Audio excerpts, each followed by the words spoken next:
வனம் முழுவதும் மிரண்டது. பெரிய புலி ஒரு மரத்தடியில் அமர்ந்திருந்தது. அதன் கண்கள் கூர்மையாக மின்னியது. ஒரு சிறிய முயல் சுறுசுறுப்பானது புலியின் அருகில் குதித்து வந்தது. புலி முயலை நோக்கி கடித்து விழுங்க பற்களை காட்டியது.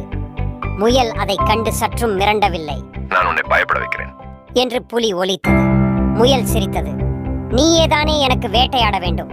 ஆனால் நான் உனக்கு ஒரு விளையாட்டு கூறுவேன். அதை வெற்றி பெற்றால் என்னை சாப்பிடலாம் என்றது.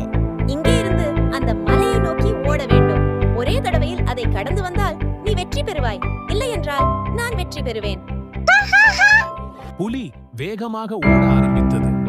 முயல் தனது தந்திரத்தை பயன்படுத்தி ஒரு குறுகிய வழியிலே செல்லத் தொடங்கியது. புலி மலைக்கு சென்ற போது முயல் முன்பே அந்த இடத்தில் சென்றுவிட்டது. புலி தனது தோல்வியை ஒப்புக்கொண்டது. முயல் சிரித்துக்கொண்டு சொன்னது, நான் சிறியதா இருக்கலாம், ஆனால் சாமர்த்தியமானது. புலி முயலை சாப்பிடாமலே விட்டது. அதன் வேட்டை என்பது அறிவும் சக்தியுமே என்பதை புரிந்து கொண்டது.